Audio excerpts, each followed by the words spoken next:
함께 나눌 말씀의 제목은 하나님이 하시는 일을 드러내는 재료라는 제목으로 하나님 말씀 함께 상고하시겠습니다. 하나님이 하시는 일을 드러내는 재료다. 그렇습니다.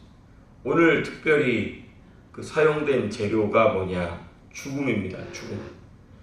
하나님께서는 여러 가지 재료를 사용하셔서 당신이 하시는 일을 드러내십니다. 근데 그 중에 하나가 뭐냐? 죽음입니다. 죽음. 죽음이라는 게 무섭죠. 그렇죠? 사람에게 있어서 가장 큰 공포, 두려움이 뭐냐? 죽음에 대한 공포, 죽음에 대한 두려움입니다. 그런데 하나님께서는 그 죽음까지도 하나님이 하시는 일을 드러내시고 하나님께서 어떤 분이신지를 알려주시기 위한 도구로 사용하시기에는 조금도 부족함이 없다는 것을 오늘 본문을 통하여서 보게 됩니다. 어떤 맥락에서 하나님께서 죽음이라는 재료를 하나님이 하시는 일을 드러내는 재료로 사용하였는지를 우리가 한 구절씩 보면서 살펴보시겠습니다. 먼저 우리 18절에서부터 20절까지의 말씀. 여기는 오늘 본문의 핵심 사건이 일어나는 장면이 기록되어 있죠. 수냄 여인의 아들에게 찾아온 갑작스러운 죽음입니다. 20절 보면 분명히 나와 있죠. 이 아이가 수냄 여인의 품에서 죽게 된 상황이 묘사되어 있습니다. 곧 어머니에게로 데려갔더니 낮까지 어머니의 무릎에 앉아있다가 죽은지라. 이 수냄 여인에게 찾아온 엄청난 사건입니다. 누구라도 견디기 어려운 상황이죠. 그렇죠? 자기가 정말 이 노년에 얻은 아들인데 그 아들이 자기 품에서 죽었다. 이거는 이 부모로서, 어머니로서 정말 감당하기 어려운, 괴로운, 이거 말로 표현이 안 되는 엄청난 상황인 거죠. 그런데 여러분, 오늘 설교의 제목과 같이 이 사건은 또 예수님이 말씀하신 것 같이 하나님이 하시는 일을 드러내시기 위한 재료인 줄로 믿습니다. 우리 요한복음 한번 찾아보시겠습니다. 요한복음 9장입니다. 요한복음 9장. 요한복음 9장 3절입니다.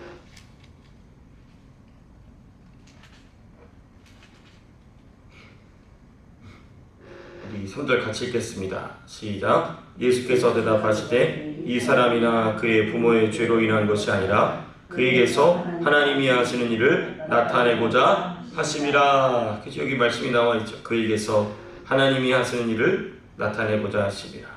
그렇습니다. 그러니까 죽음같이 이 엄청난 사건은 보통 징계나 심판의 결과잖아요. 그렇죠? 근데 이 여인에게는 재료가 되었다는 거예요. 어떤 이에게는 하나님이 하시는 일을 위한 재료이며 축복의 시작, 축복의 전주곡이라는 것입니다. 그러니까 하나님께서 이 수냄 여인의 신앙을 얼마나 높이 평가하고 계신가를 알 수 있게 됩니다. 성경 전체를 보게 되면 거의 대부분 죽음은 하나님의 징계나 하나님의 진노나 하나님의 심판의 결과로서 죽음이 찾아오지만 이 여인에게 죽음이 찾아온 이유는 무엇인가? 하나님이 하시는 일을 드러내시기 위한 재료로 사용되었다는 것입니다. 이와 같이 우리 사랑하는 성도님들의 삶도 하나님께서 높이 평가하시는 인생, 신앙 되시기를 축복합니다. 욥을 하나님 그렇게 평가하신 거잖아요. 그렇죠? 그렇습니다. 자, 그다음 우리 그 다음 부분 21절에서부터 25절. 이 부분이 참 중요합니다. 선지자 엘리사에게로 달려가는 수냄 여인의 모습이 21절에서부터 25절까지 기록되어 있습니다. 이 장면 아주 중요합니다. 여러분 21절 먼저 보시게 되면 그 아들의 시신을 선지자 엘리사를 위해 자신이 직접 준비한 이 처소, 그렇죠? 특별히 침상에 올려둡니다. 이게 뭔 말인가? 이게 무슨 의도냐? 이 자신의 큰 문제를 하나님의 사람을 통하여서 누구에게 맡겨드리는 거냐면 하나님께 의탁하고자, 하나님께 맡겨드리고자 하는 것입니다. 이 아주 중요한 태도죠. 그 아이의 시신을 붙잡고 그냥 너무 슬퍼가지고 자지러지는 것이 아니라 정신을 똑바로 차리고 정말 대단한 것입니다. 이거는 초인적인 신앙이겠죠. 그 정신을 똑바로 차리고 자기 아들의 시신을 자기가 선지자 엘리사를 위하여 준비한 처소 침상 위에 올려둔다. 이거는 보통 여인이 아닌 것입니다. 그렇습니다. 자, 그 다음 중요합니다. 22절에서부터 24절까지 보시게 되면 이 여인이 뭘 조심하냐면 언행을 조심합니다. 말을 조심. 이 22절, 23절을 보게 되면은 이 여인이 자기의 남편, 나이가 많이 든 그 남편에게 무슨 말을 하느냐? 이 선지자에게 평안을 빌기 위하여 갔다 온다. 그게 뭐냐? 자신의 남편에게조차 아무 말도 하지 않은 장면은 놀라운 모습이 아닐 수 없습니다. 자기 아들이 지금 죽었잖아요. 그렇죠? 그럼 자기 남편한테 가가지고 막 울면서 우리 아들이 죽었다라고 얘기해야 되는 게 보통의 우리 일반적인 상식이잖아요. 그렇죠? 근데 이 여인은 뭐라고 하냐면은 내가 지금 선지자를 얼른 만나러 가야 되는데 나 얼른 나기 좀 준비해달라. 왜 가냐 했더니 평안을 빌러 간다. 표정에 얼굴에 어떠한 이 내색도 하지 아니하고 자기 남편에게조차 말하지 않습니다. 왜 그럴까? 남편을 못 믿어서 그럴까? 그게 아닙니다. 남편도 대단한 신앙의 사람이 분명합니다. 근데 왜 남편에게 말하지 않았을까? 이거 뭐냐? 이는 하나님의 사람에게 먼저 말하기 전에는 남편에게조차 말하지 않겠다는 의지의 표현인 것입니다. 내가 하나님의 종 선지자 엘리사를 통하여 하나님 앞에 이 상황을 아뢰기 전까지는 누구에게도 말하지 않겠습니다. 내가 괜히 말하였다가 불신앙적인 말, 그렇죠? 또 슬픔에 사로잡힐 것을 염려하고 걱정하여서 그렇게 하지 않았다는 것이, 여러분 이게 정말 이거는 대단한 겁니다. 그렇지 않습니까? 내가 무슨 어려운 일을 좀 당하면 누군가에게 하소연하고 싶어가지고 그러는 게 우리 인간의 일반적인 그 모습이에요. 자기가 조금 아쉬운 일을 당하게 되면 그거 누구한테 말해주고 싶어가지고 그게 이 일반적인 그게 시드니 교회들이 난리지 않습니까? 조금만 어려우시면 누구한테 가서 이런저런 얘기해서 단파를 그게 성도들의 여기서 말하는 성도는 목사도 다 포함이 됩니다. 다 일반적인 특징입니다. 근데 이 여인은 그냥 누구에게 좀 아쉬운 소리를 듣고 좀 이렇게 섭섭한 행동을 당한 것도 아니고 지금 자기 아들이 죽었어요. 자기 아들이 죽었는데 아무에게도 말하지 않습니다. 자기 남편에게조차 말하지 않아요. 그 뭘까? 오직 하나님께만 이 상황을 아뢰겠다는 것입니다. 그렇습니다. 그 다음 장면으로 넘어가면 이제 25절에서부터 30절까지 수냄 여인의 간절함과 그리고 선지자 엘리사의 반응이 25절에서부터 30절까지 기록되어 있습니다. 먼저 여기 25절, 26절에서도 역시 끝까지 언행을 조심하는 수냄 여인의 모습이 기록되어 있습니다. 25절에 보게 되면 갈멜산 기도 처소에, 예배 처소에 앉아있는 선지자 엘리사가 저 멀리서 수냄 여인이 올라오는 것을 보고 게하시에게 가서 저 수냄 여인이 있다. 얼른 가서 너는 저 여인에게 이러이러한 평안의 말을 물어봐라. 그래서 26절에 게하시가 가서 얘기합니다. 26절 같이 함께 읽겠습니다. 시작. 너는 달려가서 그를 맞아 이르기를 너는 평안하냐? 내 남편이 평안하냐? 아이가 평안하냐 하라 하였더니 여인이 대답하되 평안하다 하고 게하시조차에게도 이 여인이 평안하다라고 얘기합니다. 여러분 이 고백이 너무나 놀라운 고백, 너무나 놀라운 모습이 아닐 수 없습니다. 하나님께서는 불꽃 같은 눈동자로 이 수냄 여인의 그 일거수일투족, 특별히 그 입에서 나오는 말을 주목하고 계시다는 것을 우리는 여기서 항상 생각해 봐야 됩니다. 유념해야 됩니다. 이 여인의 모습, 평안하다. 그리고 27절, 산에 이르러 하나님의 사람에게 나아가서 그 발을 아는지라. 그냥 와라. 그 발을 안고 이제 하나님의 사람 선지자 엘리사에게 모든 상황을 이야기하는 것입니다. 27절, 벌써 엘리사가 알지요. 가만두라. 그의 영혼이 괴로워하지만은 여호와께서 내게 숨기시고 이르지 아니하셨도다. 그러니까 누구 입에서 그 말이 나오기를 기다리고 계신 거예요? 그 수냄 여인의 입에서 누구에게로? 선지자 엘리사에게로. 그러니까 이 여인은 자신의 신앙적 영적인 본능을 따라서 아무에게도 말하지 않고 오직 선지자 엘리사에게만 가서 말하겠다는 이 결심은 선지자 엘리사에게 사인을 주지 않으셨던 하나님의 계획과 정확하게 일치합니다. 그리고 이 여인의 입에서 선지자 엘리사에게 이 아이를 살려달라라는 요청을 자기 입으로 하게 하신다는 것입니다. 어떻게 보면 하나님께서 한 사람의 신앙을 다음 단계로 넘어가게 하고자 하실 때는 혹독한 훈련이 필요하겠죠. 혹독한 훈련이 필요한 것입니다. 그런데 그것은 그 사람과 하나님과의 관계에서만 이해될 수 있는 것입니다. 그 찬양 중에도 그런 가사가 있지 않습니까? 알 사람이 없도다. 우리 서로 나눈 기쁨, 내가 주님과 함께 나눈 기쁨을 알 사람이 있다 없다? 없다는 거예요. 나와 하나님과 1대1 관계입니다. 그 남이 그걸 보고 뭐라고 얘기할 자격이 없어요. 그렇습니다. 여러분, 그리고 27절에서부터 30절까지 보시게 되면 선지자 엘리사가 함께 동행하기까지 움직이지 않은 수넴 여인의 모습. 선지자 엘리사가 게하스를 먼저 그 여인이 그 아들의 시신을 둔 장소로 보냅니다. 그리고 선지자가 뭐라고 말하냐면 30절, 아이의 어머니가 이르되 여호와께서 살아계심과 당신의 영혼이 살아계심을 두고 맹세하노니 내가 당신을 떠나지 아니하리이다. 엘리사가 이에 일어나 여인을 따라가니라. 선지자 엘리사가 움직입니다. 이에 선지자가 함께 수넴으로 향하게 됩니다. 자, 그리고 이제 마지막 부분 31절에서부터 37절, 죽은 아이를 선지자 엘리사가 살려냅니다. 어떻게 살려냈죠? 32절에서부터 35절까지 기록되어 있죠.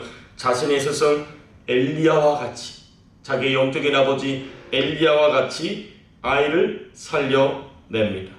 34절, 아이 위에 올라 엎드려 자기의 입을 그의 입에, 자기의 눈을 그의 눈에, 자기의 손을 그의 손에 대고 그의 몸에 엎드리니 아이의 살이 차차 따뜻하더라.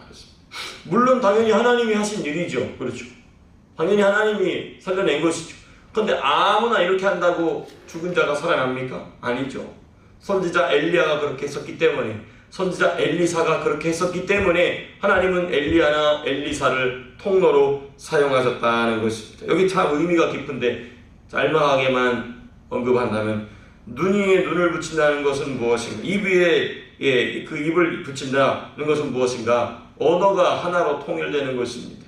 선지자 엘리야와 선지자 엘리사의 입에서 나오는 언어가 이 상대방의 언어로 연결되는 것입니다. 사망의 언어는 떠나가고 생명의 언어가 건너가는 것이죠. 눈을 그의 눈에, 눈으로 보는 것도 역시 선지자 이 엘리야나 엘리사가 보는 것처럼 보고, 그 손을 그 손에 대고, 그렇죠, 손으로 만지고 경험하는 그 모든 것을 선지자 엘리야와 엘리사와 같이 느끼고 경험하고, 그렇습니다. 그의 몸 전체, 그게 하나가 되는 것입니다. 영적으로 하나가 되는 것입니다. 온전히 일치연합이 되는 것이죠. 그러니까 이 아이에 있는 생명은 엘리사에게로 건너가고, 엘리사에 있는 생명은 이 아이에게로 건너가고, 사도 바울이 얘기하잖아요. 그렇죠? 사망은 우리 안에서 역사하고 생명은 너희 안에서 역사한다. 그게 바로 그 말인 거죠. 이게 누가 하시는 일입니까? 예수님 하시는 일이죠. 우리의 사망 권세는 예수님께로 넘기고 예수님의 무한하신 생명은 우리에게로 건너오고, 그렇습니다. 그리고 36절 37절 보게 되면 살아난 아들과 함께 돌아가는 수넴 여인의 모습이 기록되어 있습니다. 자, 그럼 우리가 이렇게 잘 아는 말씀 우리가 간략히 살펴봤는데요. 마지막으로 우리가 생각해야 될 게 있습니다. 자, 그러면 오늘 설교 제목이 무엇이었습니까? 하나님께서 하실 일을 드러내기 위한 재료. 그럼 하나님이 무슨 일을 하고 싶으셨길래 이 죽음이라는 재료를 이 여인에게 사용하셨을까? 아주 중요합니다. 하나님께서는 수넴 여인의 아들의 죽음으로 하나님이 하시고자 했던 일은 바로 무엇이냐? 바로 이 여인의 신앙이 무슨 신앙으로? 부활 신앙으로, 부활의 신앙으로 나아가게, 자라나게 하신 것입니다. 그러니까 자기 아들이 죽었다가 살아났어요. 뭘 믿게 됩니까? 부활 신앙으로. 이거 누구에게도 나타납니까? 아브라함에게도 있잖아요. 그렇죠. 아브라함도 자기 아들이 죽은 것이나 다름없잖아요. 그렇죠. 그 자기 아들을 죽이면 하나님께 다시 살리시리라는 그 믿음, 부활 신앙. 그렇습니다. 그러니까 구약 성경이나 신약 성경을 보게 되면 하나님께서는 어느 한 성도의 신앙을 성장시키실 때에 혹독한 훈련이나 어려움을 주시고 그 어려움을 극복하게 되면 반드시 어느 신앙으로 들어가게 하시느냐? 부활 신앙으로. 부활의 신앙으로 들어가게 하십니다. 여러분, 부활 신앙으로 들어가려면 일단 뭐 해야 됩니까? 죽어야죠. 그러니까 이 여인은 자기 아들이 죽음으로 자기도 같이 죽은 거예요. 그렇지 않습니까? 오늘 그 이수넴 여인의 행동을 보면 그냥 자기 의지나 자기 감정이나 자기 생각을 아예 죽었어요. 일체 자기 생각, 자기 거를 내놓지 않아요.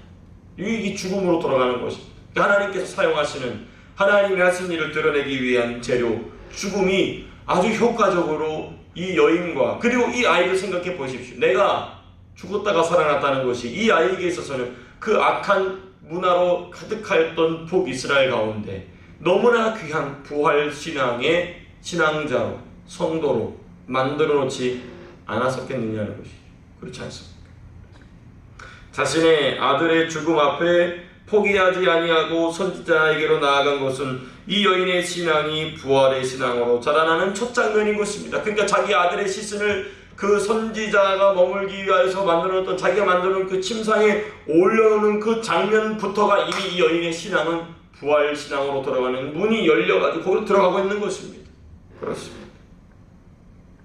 여러분, 그리고 이 모습은 모든 성도가 부활의 신앙으로 자라나야 할 의무, 책임이 있으나 그 좁은 길로 가느냐 가지 않느냐는 우리 각자의 선택에 달려있음을 동시에 보여주는 장면입니다.